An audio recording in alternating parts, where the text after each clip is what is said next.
Hello students, I am कोमल तिवारी और आज हम लोग पढ़ेंगे इकोनॉमिक्स का अध्याय 1 पालमपुर गांव की कहानी। तो चलिए सबसे पहले हम लोग अवलोकन देखते हैं। इस कहानी का उद्देश्य उत्पादन से संबंधित कुछ मूल विचारों से परिचय कराना है और ऐसा हम एक काल्पनिक गांव पालमपुर गांव की कहानी के माध्यम से जानेंगे।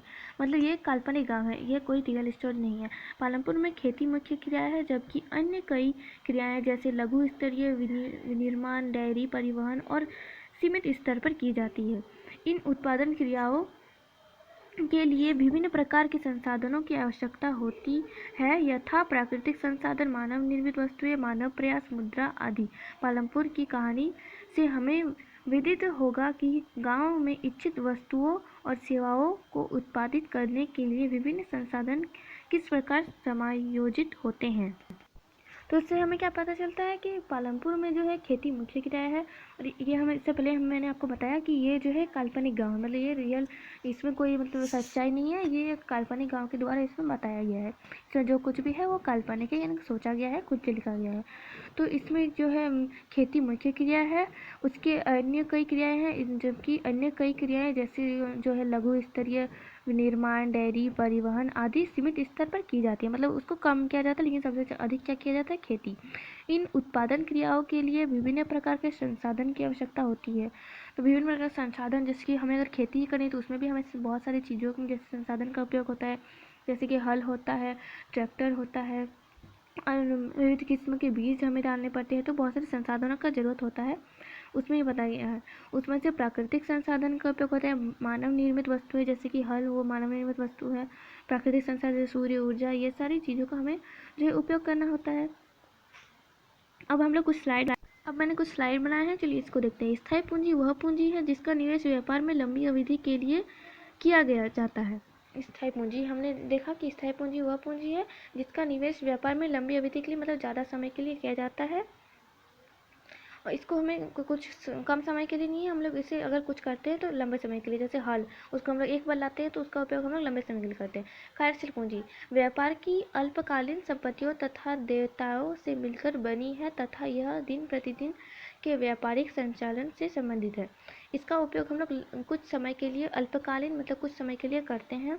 जैसे कि हमें जो है हम बीज, उसका एक बार हम लोग उपयोग कर लिए तो उसका हो गया ख़त्म, उसको हम लोग फिर से नहीं करते। स्थायी पूंजी में क्या था, उसको हम लोग लंबे समय तक, लंबे अवधि के लिए हम लोग उसका उपयोग कर रहे थे। और कार्यशील पूंजी में हम लोग क्या कर रहे थे, उसको कम समय के लिए हम लोग उपयोग करेंगे, मतलब एक बार लाएंगे तो उसका हम लोग दिन प्रतिदिन उसको हम लोग चेंज कर सकते हैं, ऐसा भी हो सकता है। मशीन वगैरह स्थायी पूंजी में आ जाता है और कार्यशील पूंजी में आता है हमारा जो बीज होता है, ये सब हमारे कार्यशील पूंजी में आ जाता है। नेक्स्ट हमारे कुछ क्वेश्चंस मैंने बनाए हैं, वो सब हम लोग देखेंगे। तो हम लोग चलिए क्वेश्चन से जाते हैं। तो ये है, निम्नलिखित में से क्या स्थायी पूंजी का उदाहरण नहीं है। इसमें स्थायी पूंजी का क्या उदाहरण नहीं है ये देना है। तो इसमें देखिए, पेंटेड, साख, संयंत्र या मशीन, ये स्थायी पूंजी है, लेकिन जो है कर्मचारी और मजदूर ये स्थायी पूंजी में नहीं आता है। तो कंपनी का मुख्यालय एवं कार्यालय ये जो है स्थायी पूंजी है, लेकिन जो है कर्मचारियों को मजदूरी ये स्थायी पूंजी नहीं है। एक सेकंड, मैंने गलत टाइप कर दिया। कर्मचारियों को मजदूरी जो है ये हमारा सही आंसर होगा, और हम लोग चेक करेंगे तो यही हमारा होगा सही आंसर। ठीक है, देखिए नेक्स्ट क्वेश्चन हम लोग देखते हैं। नेक्स्ट क्वेश्चन है कि निम्नलिखित में से कौन सा विकल्प, एक सेकंड,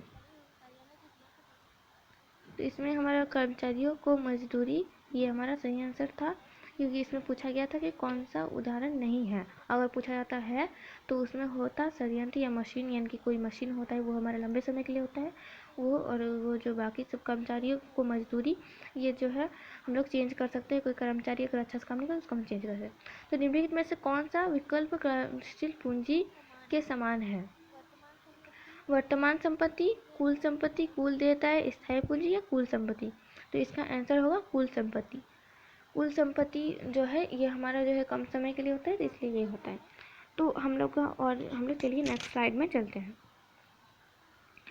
तो विश्व व्यापार संस्था की नॉन एग्रीकल्चर मार्केट एक्सेस यानी कि नामा वार्ता समझौता को विकासशील देशों से प्रयुक्त हटाने के लिए विशेषकर उन वस्तुओं पर जिसका निर्यात किया जाता है स्थायी स्थापित किया जाता है। नामा में मत्स्य तथा समुद्री उत्पादन, विनिर्माण उत्पादन, ईंधन उत्पादन, वन उत्पादन जैसे चीज़ें शामिल हैं।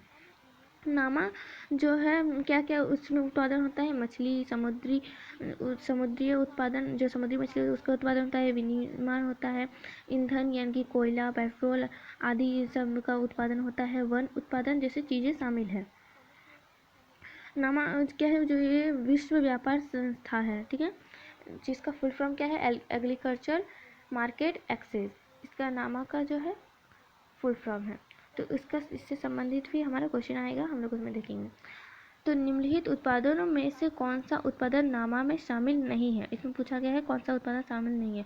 ईंधन उत्पादन जो है शामिल है, दूध उत्पादन, वन उत्पादन, विनिर्माण उत्पादन। तो इसमें दूध उत्पादन जो है शामिल नहीं है, वन उत्पादन शामिल है और विनिर्माण उत्पादन शामिल है। देखिए ये दूध उत्पादन हमारा सही है। नामा वार्ता समझौता किस पर आधारित है? 2003 का दोहा घोषणा, 2001 का दोहा घोषणा, 2002 का दोहा घोषणा या 2000 का दोहा घोषणा? तो सही आंसर इसका होगा 2001 का दोहा घोषणा, ठीक है, देख सकते हैं ये हमारा सही है। आगे हम लोग देखेंगे क्या है। तो नेक्स्ट स्लाइड पर चलते हैं। तो अब हम लोग देखेंगे इसका परिचय। पालनपुर आस पड़ोस के गांवों और कस्बों से भली भांति जुड़ा हुआ है। एक बड़ा गांव राजगढ़ जो है कि पालनपुर से 3 किलोमीटर की दूरी पर है। तो पालनपुर जो है आस पड़ोस के गांवों और कस्बों से भली भांति जुड़ा हुआ है। एक बड़ा गांव जिसका नाम राजगढ़ है, पालनपुर से 3 किलोमीटर की दूरी पर है। राजगढ़ जो पालनपुर से 3 किलोमीटर की दूरी पर है। प्रत्येक मौसम में यह सड़क गांव को रायगंज और उसके आगे निकटतम छोटे कस्बे शाहपुर से जोड़ती है। इस सड़क पर गुड़ और अन्य वस्तुओं से लदी हुई बैलगाड़ियां भैंसा बंधी से लेकर अन्य कई तरह के वाहन जैसे मोटरसाइकिल, जीप, ट्रैक्टर और ट्रक तक देखे जा सकते हैं। तो इसमें हमें ये समझ आ गया कि जो है पालनपुर से 3 किलोमीटर की दूरी में जो है रायगंज है, जो और इसमें जो है गाँव है जो है रायगंज और उसके आगे जो निकटतम छोटा कस्बा है जो है उसका नाम क्या है, शाहपुर से जोड़ती है। और इस सड़क पर जो है गुड़ और अन्य वस्तुओं से लदी बैलगाड़ियां से लेकर अन्य कई तरह के वाहन जैसे मोटरसाइकिल, जीप, ट्रैक्टर और ट्रक तक देखे जा सकते हैं। तो इस गाँव में विभिन्न जातियों के लगभग 450 परिवार रहते हैं। तो हमें हमारा क्वेश्चन आता है कि पालनपुर गाँव में कितने परिवार थे? तो 450 परिवार रहते हैं। गाँव में अधिकांश भूमि के स्वामी उच्च जाति के 80 परिवार हैं। उनके मकान जिसमें से कुछ बहुत बड़े हैं, ईंट और सीमेंट के बने हुए हैं। अनुसूचित जाति दलित के लोगों की संख्या गांव की कुल जनसंख्या का 1/3 है और वे गांव के एक कोने में काफी छोटे घरों में रहते हैं, जिनमें कुछ मिट्टी और ऊंट के बने हैं। इसमें ये पता चलता है कि अनुसूचित जाति में सबसे ज्यादा है, क्योंकि इसमें जो है 1/3 में जो है अनुसूचित जाति के लोग ही रहते हैं। मतलब इसमें सबसे ज्यादा कौन सा रहता है? अनुसूचित जाति के लोग, ठीक है। और इसमें ज्यादातर मकान ईंट और सीमेंट के बने हैं और मिट्टी के बने हैं।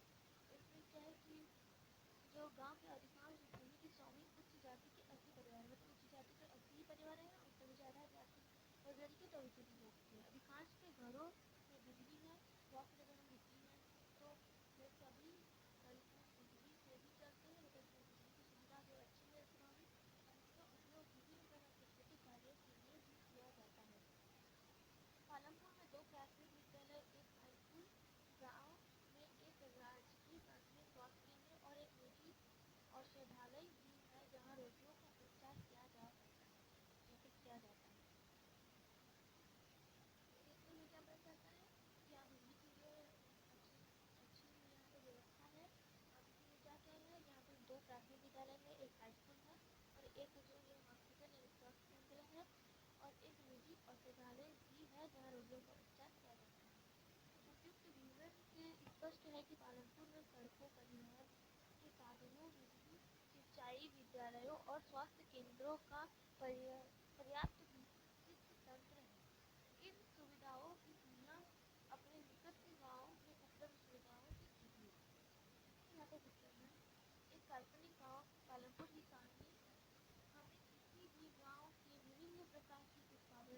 सामान्य गतिविधियों के बारे में बताती है। जैसे बताएगी, भारत के गांवों में खेती उत्पादन की प्रमुख गतिविधि है। तो भारत के गांव में जो खेती एक प्रमुख गतिविधि है। भारत में जो खेती सबसे अधिक होता है, कहीं आप देखिए खेती अधिक होती है। अन्य उत्पादन गतिविधियों में उन्हें गैर कृषि क्रियाएं कहा जाता है। अगर वो खेती के अलावा कोई और काम करता है तो उसे गैर कृषि क्रियाएं कहा जाता है।